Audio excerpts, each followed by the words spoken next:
what do we really want more than success? We want to make sure our brain is not overloaded. So today we are going to focus on the overloaded brain. We have PWT Mentor Expert Victoria Burcea and founder of Recreo Health, and she'll tell us all about it. And of course, we got my partner in crime, Youssef Skalli, founder of Scalability Coaching, who is a values-inspired coach, and I like to call him the walking coach. So, and of course, your host, Carolina Billings with PWT Global, exploring more than success. So welcome, guys. The overloaded brain. Wouldn't know anything about it. Get us started, Victoria, who has a holiday named after herself. This is how special this lady is. Thank you so much for having me. There's nothing I love talking about more than the overloaded brain, overwhelm, how it affects us in midlife and what we can do about it. Because I suffered my very own overwhelm about 12 years ago now. I had to take a year off work and my body was paralyzed, and we didn't have a lot of information about it then, and we have a lot more now. And the overloaded brain, what I want to kind of say about that is we need to start using the word dysregulated in the right way, because really an overloaded brain means that we're dysregulated in some way. And often when we hear that word, we go, oh, that means big, big trouble. But we can be dysregulated throughout the day, or it can really mean a total and complete burnout. It's a spectrum. Yeah, it's a spectrum. Yeah. That's great. But what dysregulated means, and if you're listening, you may go, yes, yes, yes, yes, yes. It means that we're not responding normally to our system. It means that our brain and our nervous system is either put on high alert, so fight or flight, or shut down, which is low alert, which is your freeze or fawn. Both are equally as disrupted. So we have reactions that are disproportionate to the situations that are happening in our life. And that is really the first sign of an overwhelmed brain. And this is what I love that. It's not reactions that are disproportionate. Yeah. With what is occurring. Love that. And that can be on the hype, like the range of like yelling, or it can be getting stuck in the drama and the rumination, or it could literally be shutting down where people think, oh, this person has no emotion. That's not appropriate. And you know what? Actually, I have not experienced burnout to the degree that the two of you have had an experience, which I love. We're going to talk about it because is the sign. I love the similar experience, but different signs, right? And different, because each one of us is different. But I had an experience twice now with death and there were natural deaths. There were, either a parent that had lived well into their 90s, or my pet that had lived waiting to their 17s, which exceeded its natural life expectancy. And you know what? I couldn't cry. And I'm a crier. Like, I'll watch a sad commercial or a sad song, sad movie, and I am just like bawling my eyes out, right? And in this occurred, like, I just couldn't cry. And all I kept thinking was, what's wrong with me? And now that you're presenting it as a spectrum, now is kind of, that I guess that was it, right? Yeah, so you went into shutdown mode, and often we judge others, especially around grief. Well, they're not crying. What's wrong with them? But we deal with our traumas, big T traumas or little t traumas, in very different ways. And some of us are fight or flighters, and some of us are freeze or fawners, and some of us use both at different times. But we get stuck, and that's a sign of dysregulation. And it can be emotional dysregulation or nervous system dysregulation, or both. Yeah. So Youssef and I were part of a first edition of Success Without Burnout, which our second edition is coming out. And of course, Victoria will be part of it. But Youssef, one of the things, a common thread in our publication, our guide, really, a publication, was that, success without burnout, because somehow we just have understood and accepted a cultural narrative that success and burnout, feel the burn, right, is par for the course, and don't you complain, and actually even the word overwhelm seems to be a weakness, right? Just like telling someone you're emotional, if someone admits to being overwhelmed, you might as well be flying a flag that says I am weak, right? Yeah. But in our competitive These are our culture, fears inside right? our head too, right? If Correct. I'm seen as that, then I'm going to lose everything, and that just perpetuates Yeah. the overwhelm and the anxiety and the worry as well. So, Yusuf, from the men's perspective, the words overload, overwhelm, burnout, what does it tell us? Mm-hmm. Yeah, I really like that you referred to the success without burnout and the leadership without borders. In both of them, we addressed this aspect. From my own experience and working with men on that aspect, first thing, there is that culture of glorifying the overwhelm, glorifying the overload, and especially for men, we have been trained. I'm generalizing here Of course. consciously because that's I'm doing it consciously because that's what bring the alerts, is that we glorified that we need to be on constant load for our brain, and unloading our brain is something that it's not in our terminology or in our area of attention. So we keep overloading, loading and overloading and loading and overloading without taking the time to pause and unload, and really just reflect on what am I going through. It's rather than just push through, rather than just reflecting. I really liked, Victoria, that you mentioned the freeze and the phone, because most of the time we give a lot of attention to the fight or freeze, while there is the silent reaction, which is The flight and the fawn, I guess. So the fawning, well, if I the phone in mainly the phone in, it's also, we are talking about the spectrum, but in the phone in we try to give it, when I say we, the society we are living in, The royal we. exactly, we gave it even another connotation that is completely distracting. So to me, it's another overload of brain. We gave it the connotation of people pleasing, while actually it's completely different than people pleasing. That's right. This is why in my approach to burnout and overloaded brain, I really distinguish what I call the 3 A's, which is the alert, the apathy, the abandon, and the adaptation. And here That's I'm talking 4 about A's. the 4 A's. Sorry, the 4 A's. That's okay. The 4 A's. And here by the adaptation, I refer to dysfunctional adaptation. But the part of apathy and abandon, it's less talked about. So thank you, Victoria, for I mentioning. love that dysfunctional adaptation, Yeah. because being agreeable, especially for women. Did you know that all of the AI bots like Siri and Alexa and all that are created female? Have Because you they're paid attention? agreeable. Pardon? Because they're agreeable.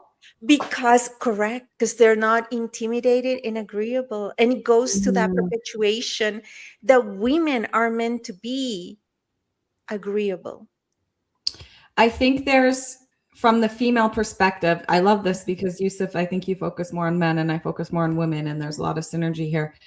But from the female perspective, the fawning has never been, I love that it's only come out in the past couple of years and we're recognizing it now, but it's been used as a tool against us, or almost as a weapon against us in many ways. So we don't understand when we're fawning, and then it can be used against us as, again, not normal behavior. And the fawning comes from a place of anxiety. So it is coming from the amygdala. It is coming from your fight, flight, or freeze. It is coming from a place of fear.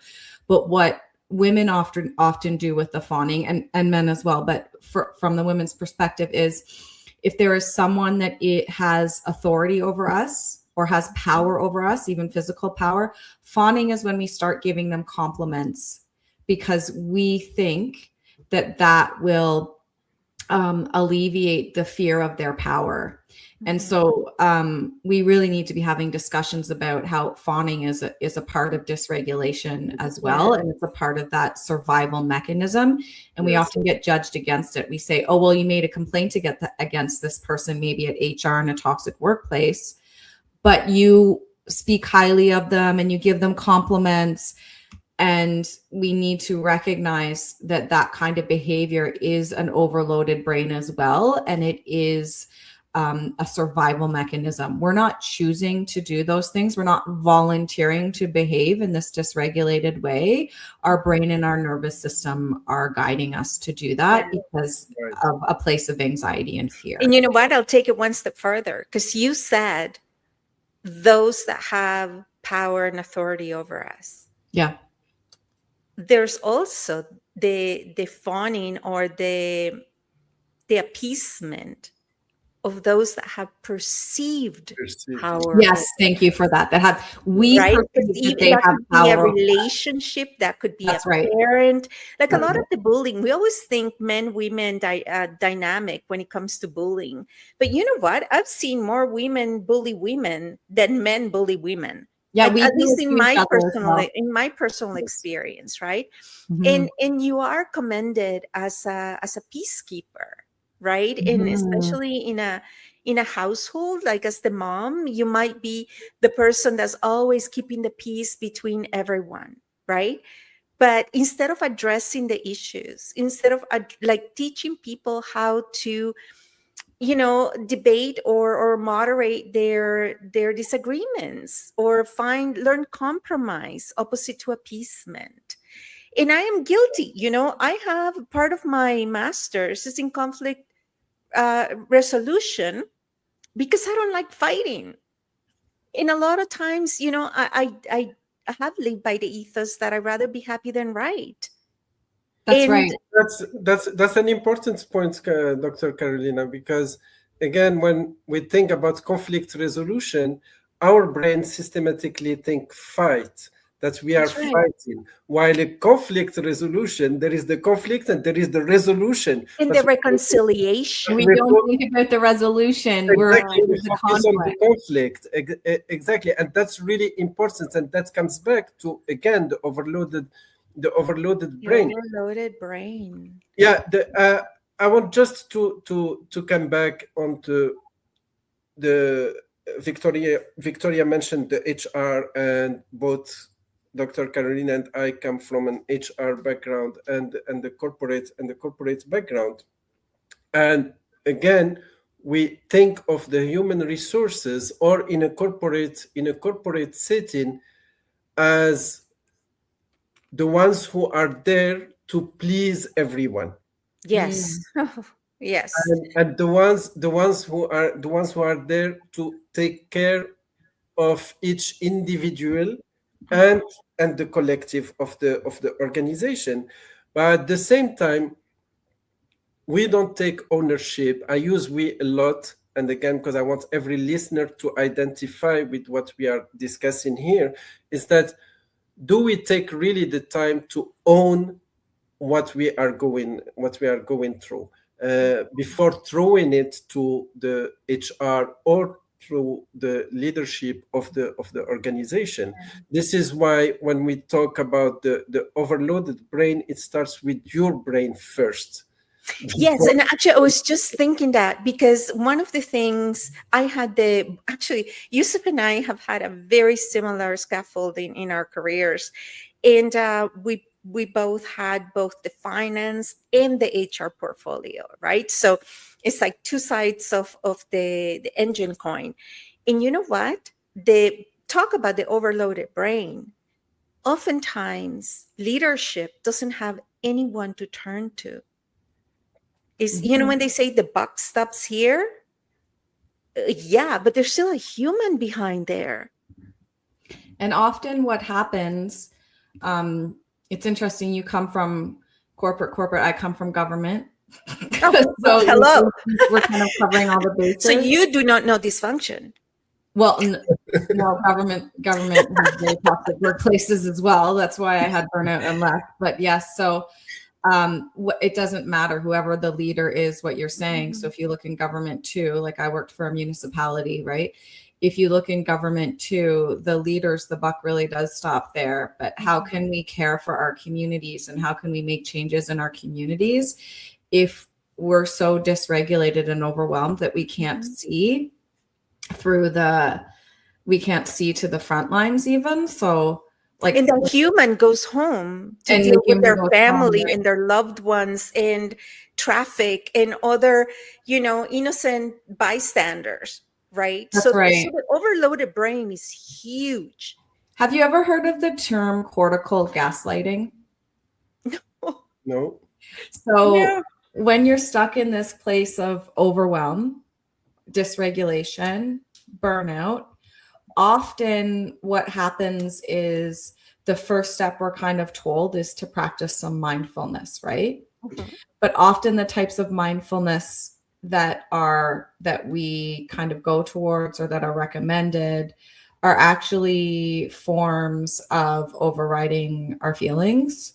And we can end up gaslighting ourselves. Back to the conflict resolution versus reconciliation. So we're having a conflict resolution within ourselves. So it's like our brain is saying, everything's fine. And we're giving this mindfulness to our brain to tell ourselves everything's fine. But our nervous system is like, if I was going to use an analogy, like your supervisor and then the employees, right? And the employees are saying, here's all the things that are going wrong on the front lines. We need to address them. They're really urgent. And the supervisor is going, everything's fine. Or the person in leadership is going, everything's fine. We're gaslighting. So you see your brain as a supervisor and your nervous system as the employees. We're actually gaslighting our nervous system and keeping ourselves in dysregulation by the types of mindfulness that are usually, that are typically, I'm going to say, like off the shelf, grab. But it's not going to help overwhelm and dysregulation. It's actually going to end up like overriding that and suppressing and causing avoiding and causing more dysregulation and overwhelm. Now, you both have gone through the full spectrum of burnout, right? And you shared these. Sorry, I'm not outing you in any way. No, you're not. I talk about this all the time. I'm sure you do. Talk to you and as I said, we are having our second edition of Success Without Burnout with both Victoria and Youssef as contributors, and as all of our mentor experts, of course. But Youssef, I want to ask you, because again, men, women, right? In hindsight, what were the early signs? That's a very, very interesting question. So I'll talk about my experience and now what I see again. And I want just to say one of the things that Victoria mentioned, I didn't have a name for it, so I used just to call them the band-aids, because I was working for one of the top 5 Fortune 500 multinational corporation, and we had at the time implemented all the well-being programs before even it was a thing. And that was like really a kind of progressive approach to the wellness of the employees. And I did practice all that on myself, and it did work for 1 day or two. That's right. And then I was back to box zero or even minus. But the early signs, this is why I talk about the 4 A's, the alert or alarm, and the dysfunctional adaptation, the apathy, and the abandon. First, it was an emotional signs that I kept ignoring.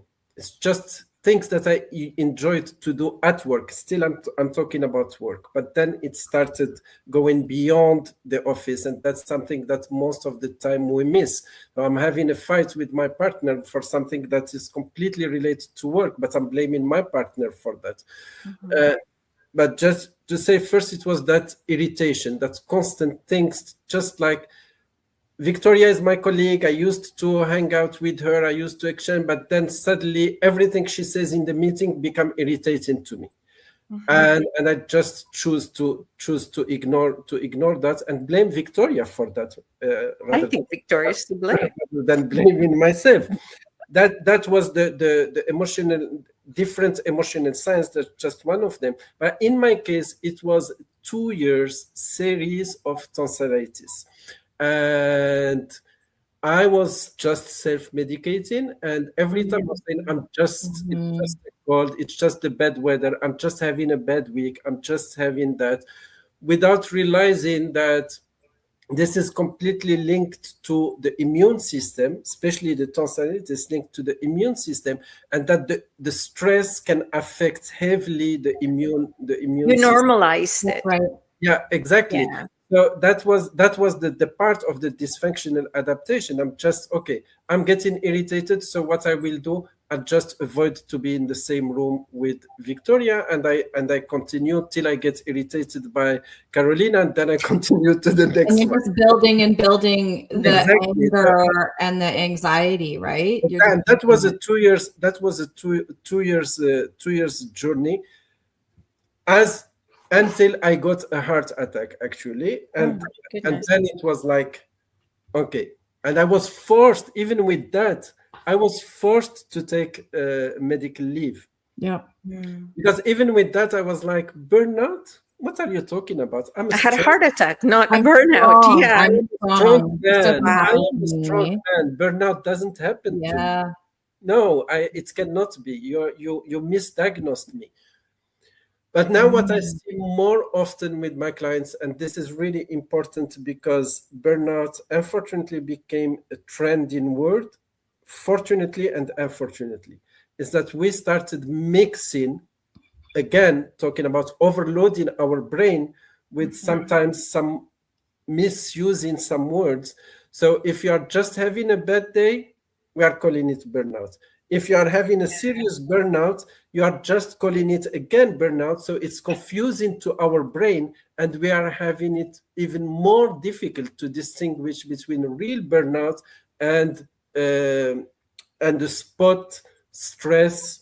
Rather than words have power. It was like do you remember when chronic fatigue became the blame all and the dismiss all, right? Yeah, then just to add to that, what I see now with my clients very, very often, and that's why I really love that Victoria mentioned the phone reaction, is that a shutdown.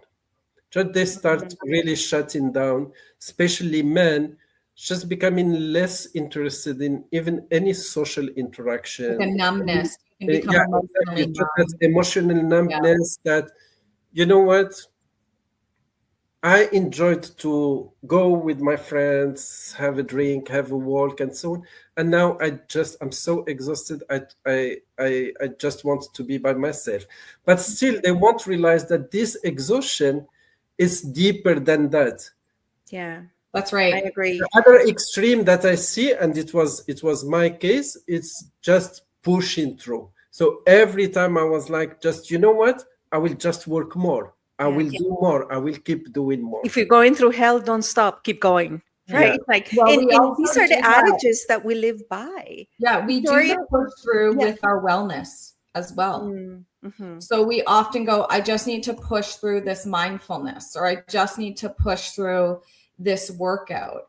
So we end up actually making structures for our wellness plan. We don't call it healing, right? When we're in overload, and that can actually cause more problems too, because we just keep sucking it up and we're not paying attention to our neurobiological limits, and we're not getting to the root of the dysregulation. And I think dysregulation is the word we need to start using, because I love what you're saying, Youssef, about it's cool to say overwhelmed. It's cool to say I'm too busy. Like, that's the cool answer now at work after I had such a busy weekend on Mondays. And just because it's statistically normal that we all are busier.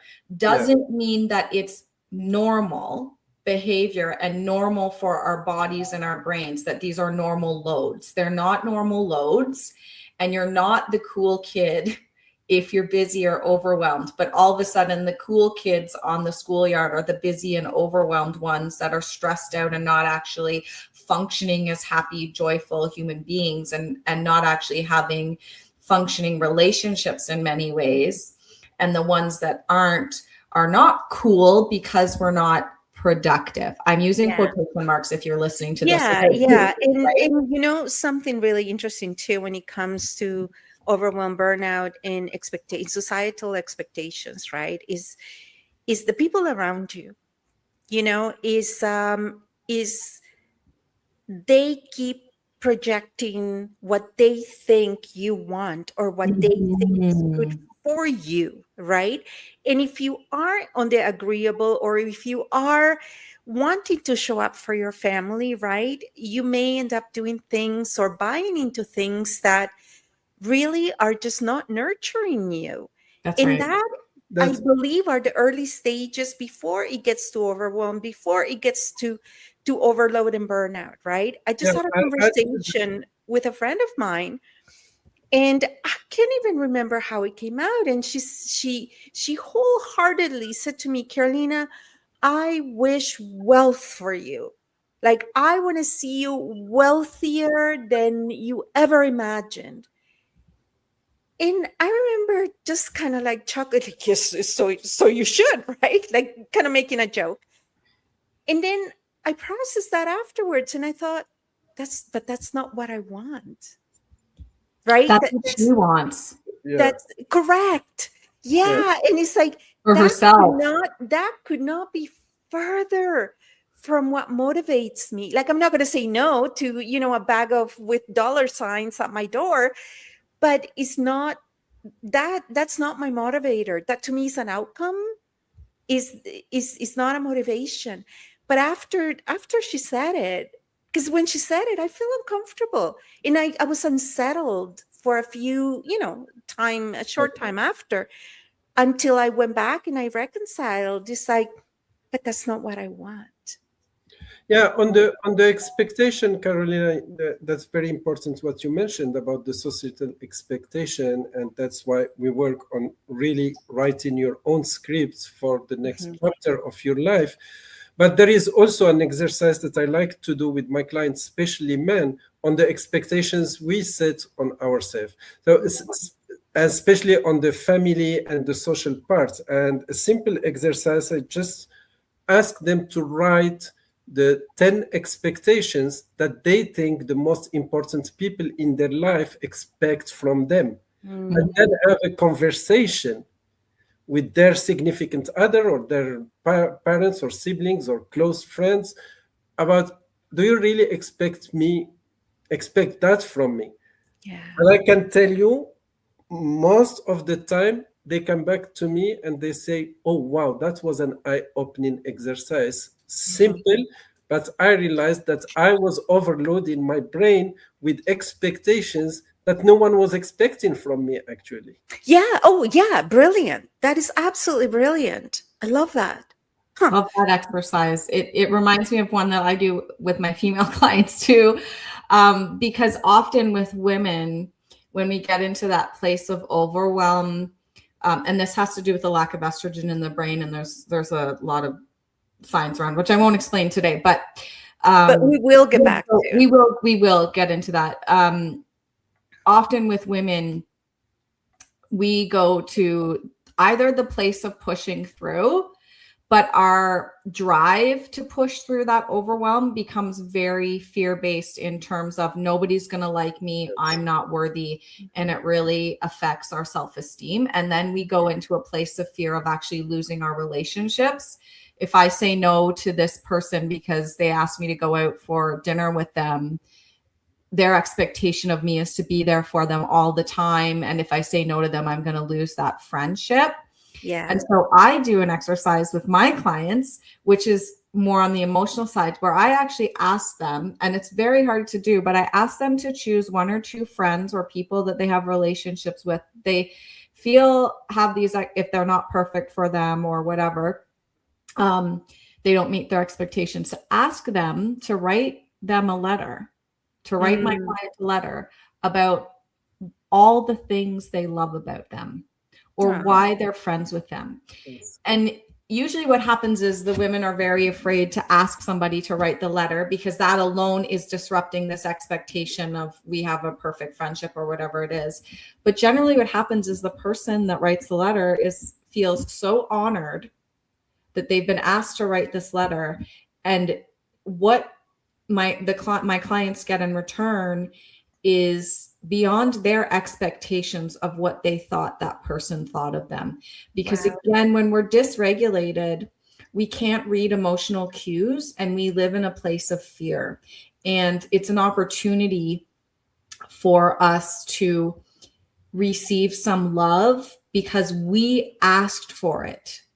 Because often when love and appreciation and validation is coming to us when we're overwhelmed, we block it, just like we block our emotions because we think we don't deserve to feel that, or we don't deserve the compliment, right? How many, when you're overwhelmed and busy, right? These fad words, when someone gives you a compliment, especially in the workplace, and you're in that overwhelmed state, you often say, oh, it was a team effort. It wasn't me, right? We block the compliment. It's nothing. Yeah. And that's also a sign of being overwhelmed because we are blocking our ability to receive lighter emotions. Well, my promise, you're heavy.